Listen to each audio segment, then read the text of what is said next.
Hey, what's up guys? Welcome back to another video. This is the City Park Criterium in Denver, Colorado.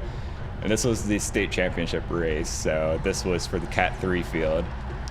And going into this race, I was really not feeling it. I was like coming up to the point in the season where I was gonna take a break, and then on top of it, I was in the middle of moving and renovating my new place, so I had my mind other places, but I was like, I'm gonna race, see how it goes.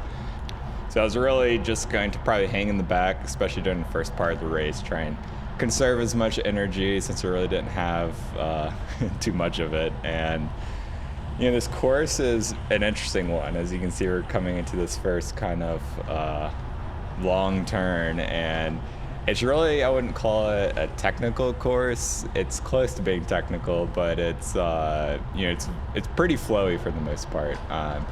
You go through that first roundabout, and then you also come through this second roundabout coming up here, and then there's a tight turn onto the back stretch. So those are kind of the main feature points of this course, but there's really never a place on this course where you're going straight. It's all slightly turning or turning pretty sharp. And yeah, coming into this turn, I was just, I didn't get this one like the whole entire race. There was like a pothole and like a drain like kind of right in the perfect line, so there was like one very small line through that, and then other less good lines. And yeah, I kind of struggled through that, and then I would have to spike up to a lot of watts, you know, coming down this straight here. But let's take a look at some race stats real quick. So duration of the race was about 49 minutes, distance 22.7 miles, average speed was 27.9 miles per hour, normalized power was 279, and average power was 235. Skipping ahead just a bit, one of the most annoying things about this race was, since it wasn't City Park, there was these spectators that were like right on the road, or in this case, as you can see on the right side, there's just some random guy riding on the road. And I was just like, and this wasn't the only time that happened, and so they definitely need to figure that out for next race.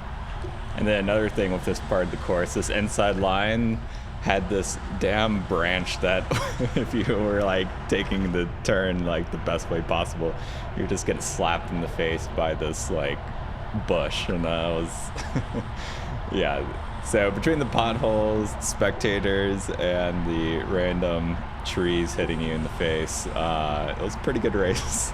So up until now, my heart rate has really been pegged the whole time, and it's kind of like this the whole race. I think my average heart rate was like 176, but as you can see, another move's going up the road, and I'm gonna follow that. I kind of got stuck briefly behind that rush rider, which, you know, it made sense for him to roll off since he had a guy going up the road. But yeah, I mean, this move ended up getting away, but you know, until this point in the race, I was like really in the back, kind of just, you know, hanging out there. But the accordion effect was very strong, so I was like, I'm gonna try and move up and be more near the front, kind of around like 10th place. And so that was kind of my plan, so I could take a little bit more of the choice lines, especially through this section here, because the two, you know, roundabouts, you know, that first one is kind of like a really long sweeping turn, and then this next one is really kind of like a chicane since you don't take it all the way around.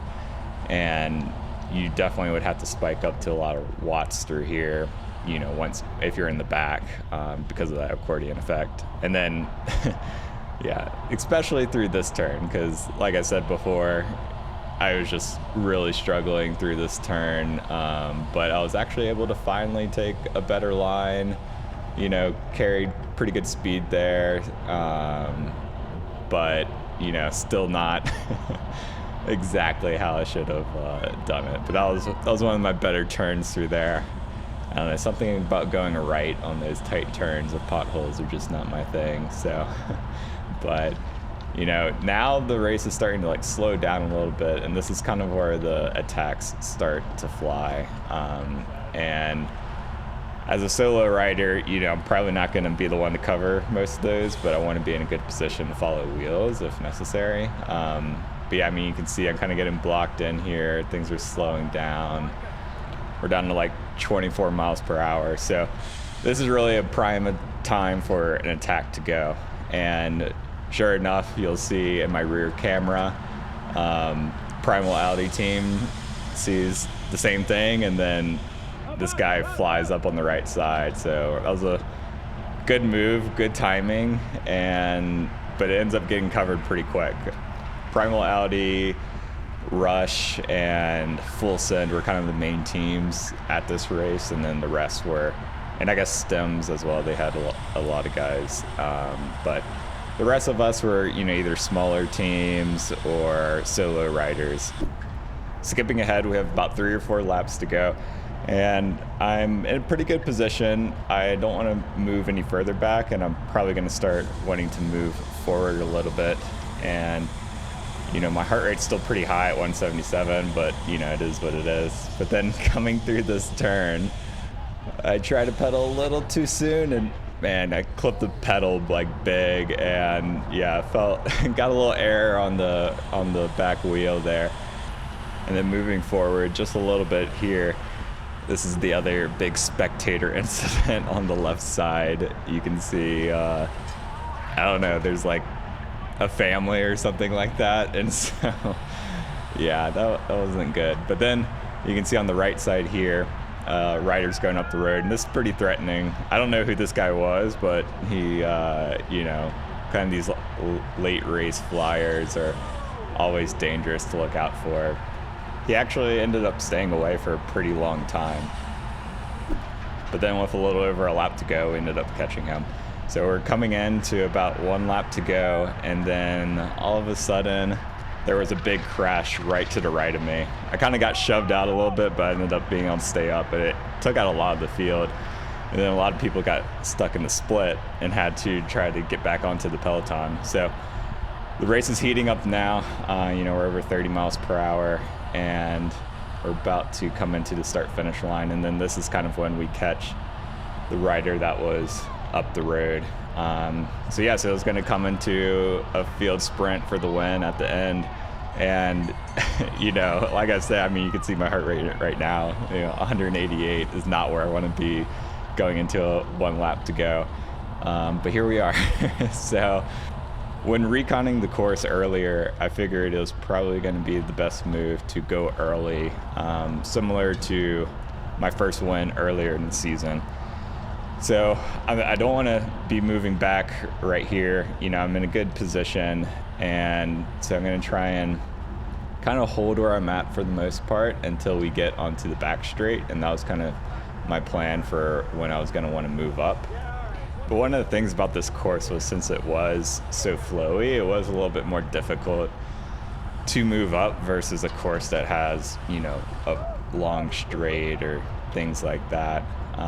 We're under 2,000 meters to go, about a mile left to go. And, I feel like I'm in a pretty good position, but I'm just tired, to be honest. My legs are tired. My heart rate has been pretty high most of the race, and especially since of my poor turning skills through this turn, where every lap I was hitting like 700, 800 watts. I didn't take it too bad through here, but again, still spiked up 800 watts. And so right now, carrying a lot of momentum, but we're still 1,500 meters to go. So this is still, obviously way too early to be at the front of the race. And it was one of those things too where there didn't seem to be any kind of organized lead out, which is what I was hoping for, because it's always nice to get onto the back of one of those. But none of the teams seemed organized at the front. There were strong riders at the front, but no one really leading anyone out. And now we're coming into about 1,000 meters, and I'm trying to get right here because I want to be on the right side, on the inside, whenever I go to sprint, but there's just no place to go. And I should have probably just, went with a different plan and went left. But, I ended up kind of just slowing, and now I'm moving back, and this is not the right move. I should have when I had a chance, I should have went up on the left side and changed my strategy, but I was kind of, too hell-bent on going right. And so now I'm, like 20th wheel, and we're going into like 600 meters, and I'm like, all right, I'm gonna start my sprint now. And so I spike up to 1100 watts, and we're still 500 meters, and no one else is starting their sprint. And then now they finally do. And I'm third wheel though, so I'm like, okay, this isn't too bad. And yeah, we're still over 200 meters to go. This is like the longest sprint of my life. And yeah, I just ran out of gas here. The full sun rider was able to find the nice wheel of mine to pass me and get third. And so wasn't the ideal finish, but I think all things considered, I salvaged a pretty good sprint at the end, considering I started from about 600 meters. But yeah, lesson learned on that. Definitely don't repeat my mistakes and try and go from that long. And that's the importance of having multiple plans. So, if your plan A isn't an option, you got to go to plan B right away and not kind of stick on it. But thanks for watching. Definitely subscribe if you want to see more of these, and I'll catch you on the next one.